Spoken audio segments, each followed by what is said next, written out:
So let's start off by letting everyone introduce yourselves in order.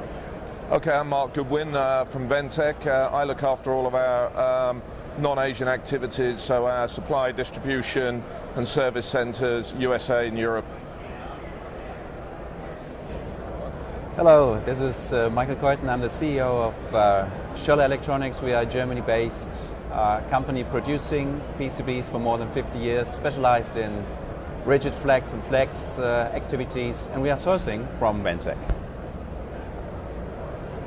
I am Jack Pattie, President of Ventec USA. I manage the North American operations for the distribution of laminate and pre-preg for North America.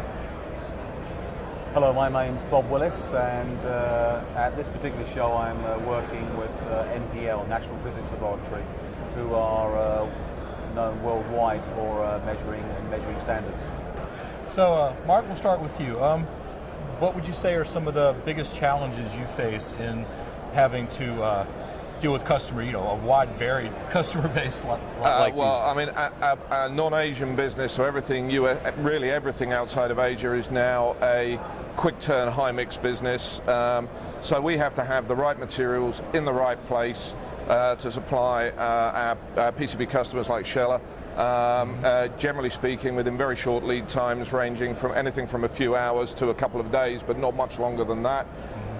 And we have to provide technical support and backup services to those customers as well. So that includes full lab service capability to enable us to verify our products and our customers' processes. Absolutely agree on that. What comes out of the industries, specifically out of the automotive industries, logistically is now brought into the supply chain anyway, and whatever logistical concepts we need to fulfill for our customers, like VMI, managed consignment stocks with our customers, all these things actually need to go into our supply chain and integrated vertically down to our suppliers as well. So that's why for us it is very important having more than 1,300 different materials on stock to have actually and that does not even is sufficient in daily business sometimes. It is more and more getting important to have reliable suppliers that are able to support our logistical system and have the right material on board. Yes, I can see that. I mean, increasingly with the complexities that you have in materials, PCB manufacturers really have to be in partnership with their laminate suppliers, I think for a few reasons. One, we're all in this quick turn market, so if you don't have material in stock, if we don't have it, you lose that opportunity and your competitor may have that. So that's very important. So we become our customers' inventories at times. I think also the partnership with the PCB factory is very important because we need to know where your direction is going so that we can plan. I mean, it's such an increasingly competitive market that if you're going to live on all of sort of Me Too products, you're not going to be very successful as a company. So we're always looking for the where to guide the direction, our technical direction of our company, so that we can plan for not now, but for 5 years from now. So the partnership is really important for many different ways. The only thing we can do that obviously is that we got nice forecasts from our customers here, so that we incorporate this in frame contracts and that we give ahead. Well, true, but I think that it's great to be able to have that information. But I still find the challenge is that so many users of technology don't understand the technology. They're specifying things that they may or may not need. But also, when we're talking about going down to smaller and smaller pitches, I mean, for the last 10 years we've been stretching technology of the materials we use, and every PCB manufacturer has had to take a design and massage a design to get what a customer wanted out of the materials that are available. And we are really at the limit. Yeah. And I think that yes, we can produce a product and it meets a specification, but the challenges for the future, I think, are immense. One of the things we've done to probably address that is we've very recently set up our own OEM team, and we call it an OEM marketing team, but it's about a two-way information flow, not just us marketing our products to the OEM. We really want to know their roadmaps and where they're going. And also, you've got to be very careful, because a lot of the things you see happening in high-speed digital materials now are everybody wants a custom product. That puts, a custom laminate product. That puts an immense pressure on the supply chain, because small quantities of very special products are very, very difficult to deliver. So one of the messages we're sending out there is to try and get people to group their technologies around a product base, so we stand a chance of being able to deliver that within the timescales and be as reactive as the OEMs and want us to be. Because I guess you guys are really stuck in the middle of this, aren't you? If we haven't got the products available, you can't support the OEMs. It is like that. Definitely, the only chance to have to deal with this is obviously having a wide variety of products on board to be able to supply our various customer needs. That's one thing. On the other hand, we've got products that are not lasting for that long. When you think of the pre-pregs, it's a 3 month that we've got. So we are not really able to forecast that very long, to stock it very long. Otherwise, we have to retest it. And that's something in the supply chain that came to my knowledge as well, that we've got a lot of problems kind of getting these materials in time in our house, and then have them at least for 3 months available, because after that the expiry date of these materials is also gone. So that makes our life even more difficult. But a lot of customers just don't fully understand that these materials do have a shelf life. Yeah. They come to you and probably audit the facilities and know there's a shelf life, but the designers don't kind of comprehend that. And I think that that's one of the challenges. Again, the education. If you sort of go back and understand a designer, works on a specification that he wants to achieve, or a component needs, but understanding. And so, with the greatest respect, so many designers never visit a PCB shop. Yeah. They don't understand how a board's made. Yeah. And I know that's sort of basic stuff, but having that understanding first of all, and then building on that, and then when you make a point, he can understand what you're saying. He's not saying, well, you're specifying this because it's more profit margin. You understand the technology first. You help, you talk, communicate, and I think that's one of the nice things that a lot of major PCB manufacturers have done.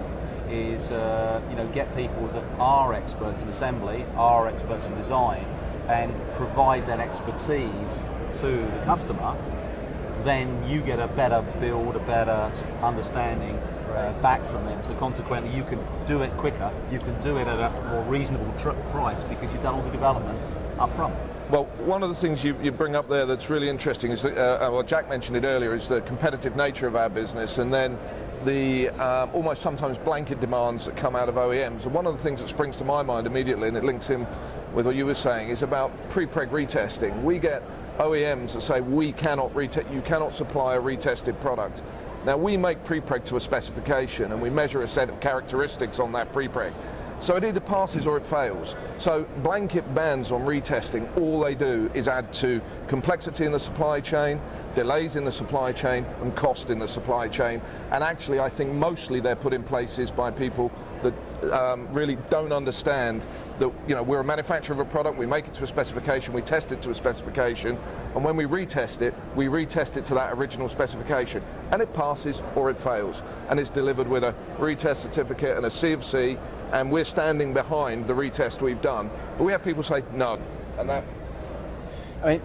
One of the best solutions and way to get a solution obviously came from the OEM, and thank you for that, because if we want to standardize and have products implemented that we have on board, and perhaps subsidize other products that we don't need, so it is actually the best way to get in very early into the design phase with the customer to think about what kind of materials do we want to use setting up this PCB board for your needs, of course. And if everybody would be that open to discuss on that within an early phase and get the supplier involved in this early phase, it would be probably more easy to get back on a more standardized usage of material, and the functionality of the board would be in the end the same because you get the consulting activities from the PCB manufacturer, who in the end knows, okay, for the prototypes how to do it, but in the end, how is this industrialized? And that's the major issue that we've got. It's not building a prototype. It is in the end having a reliable industrialized production, which we need to focus on, and that is something. I think it's one other point that's worth in mind, and I think that the industry is doing that to a certain extent. But original material manufacturers would sell to the PCB manufacturer. However, they should sell to the designer. Sure. So the designer is comfortable with an understanding. And a classic was DuPont. They always sold to the designer. Then perhaps the PCB manufacturer kind of suffered a little bit because it's been specified in before he was aware of it. But I just think from a commercial point of view, that's a good thing. But talking about MPL, we are very keen to do testing and evaluation, understanding problems. We've done a mess of work on CAF and CAF testing, trying to generate new techniques to measure susceptibility for CAF with different materials, and that's just is really, really interesting. Another project we did is looking at moisture ingress, and the reality of how you get it out and whether you ever get it out, and the degree to which you get it out. And some of the work that was done by another colleague of mine, you step back and think, well, it makes sense, but we just didn't appreciate it until somebody does the science. And it's anything we do nowadays is all about the science, whether it's materials, chemistry, and obviously design aspects for componentry.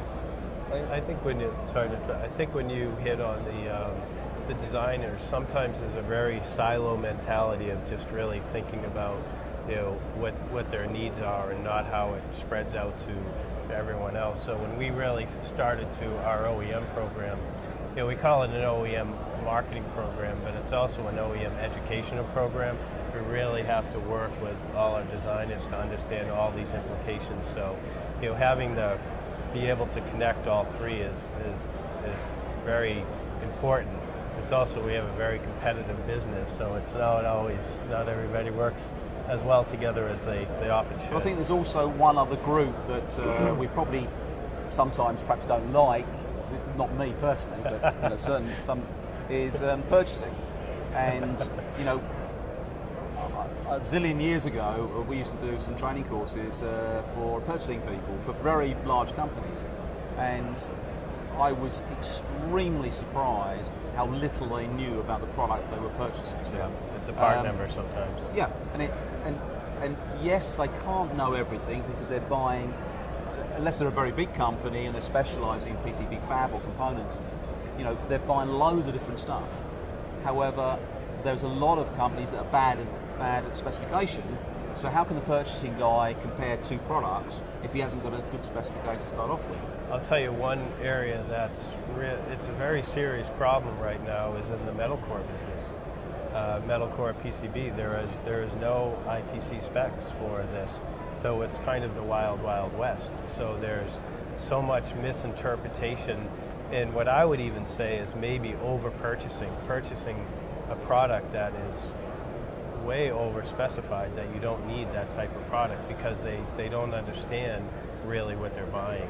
I mean, or actually worse, specifying something correctly and then getting an inferior material because there are no standards for the material. I mean, the LED lighting is a really good example where there's a high capital cost to the change in technology, and people are specifying the materials or changing materials for a few cents. For materials, we consider our materials to be top draw quality, and we have competitors that have top draw quality, but we also have competitors that really don't, and we look at all their materials, but with no specifications from IPC or an independent body. People just think it's metal back laminate and they can specify anywhere. When this starts to go wrong, this equation of capital cost to product life cycle is all going to come crashing down. I mean, I think there's some scandals to happen in this particular business. I mean, from our perspective as a PCB producers, we are also asked to develop new technologies, of course, and that's a completely different point of view on the supply chain than from your end. We for example, as a flex rigid specialist and pioneer in this business, using flex rigid for more than 40 years, we develop not only flex rigid itself, but more other technologies like semi-band technologies and banded technologies and poly yellow flex technologies as brand names we developed. And for all these technologies, we actually needed the support, of course, of manufacturers that are helping us out with the materials we need and make the tests we need. And it's somewhat difficult sometimes to attract the interest of such a producer to get into these developments if you do not have this massive demand in your back. Just to tell you, for example, then once we finish this, we will have container loads of shipment. Right. And it's probably not working like that, and it's getting more and more difficult for us as a PCB manufacturer, of course, and to focus on these activities for further developments. And that's the point, actually, what makes us different than when we're talking about high-tech, low-volume, high-mix. Then we need, obviously, more development within these technologies as well, and we need to drive this. And it was driven out of the US, out of Europe, and out of Japan, obviously. And I mean, mass production is in China, that's clear.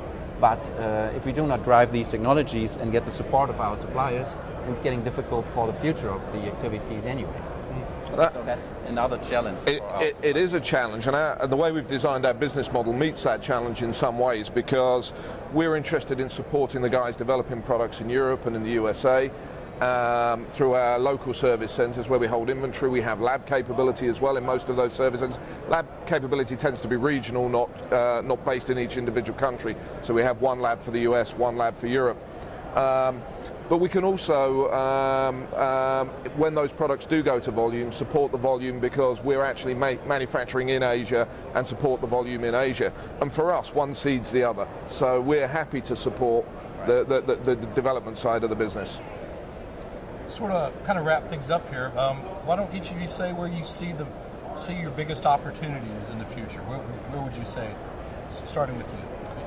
You put me right on the spot there. The biggest opportunity. There is still very much a vibrant PCB business outside of Asia, but it's a different business, and it's a service business these days. I mean, I've been in the laminate business since 1990 when it used to be all about square meters. It's not about square meters for us now. It's about service, and we will continue to develop our service model to support our customers. Yeah, for us as a, let's say, medium-sized PCB manufacturer, the only way to survive and to grow our business actually is to focus on our technologies. So it is a high-end, low-volume, high-mix activity that we see out of our customer base in Europe, US, and even we export to Asia. It is a specific technology that we have to drive. We have to concentrate on flex rigid, flex activities, where we do our business best in, and once we focus on that niche, we can expand and grow our markets there. So I think that's the point for Schoeller Electronics. Okay. For someone who's managing the North American market, we see tremendous growth opportunities, not only because of our business model, which is very unique, but also the type of products that we have, which is we're heavily invested into the mill aero and metal core, and investing more and more into the signal integrity material. So we see a very bright future for Ventec in the USA. So with our activities at MPL, most activity of recent has been on high temperature laminates, like high temperature materials. So we tend to focus about ceramics and a variety of different options. But with 3 or 4 projects that we've been doing recently, we're moving slightly away from the laminate side of things to wearable materials and cloths, and that's really exciting. And I have been pestering my boss to find a really good application, and the team has come up with a glove.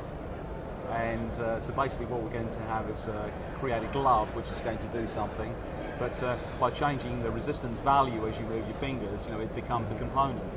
So that's for me, personally quite exciting. But I still, go back to the education thing, that I think for the future, every business, be it assembly, OEM, board fabrication, the more we help people to understand what being done, the better the quality the product will be, the less problems, and theoretically the price will come down. And finally, with the IPC standards, one of the nice things that sort of started to happen is that the whole focus that a specification has to have data. Yeah. Any changes to specification have to have data. It's not a matter of opinion, us giving out very valued opinions based on years and years of experience. It's got to be based on data, which is something that hasn't happened in the past, but now is fundamental, because then you can use the specifications with a lot of real confidence. All right.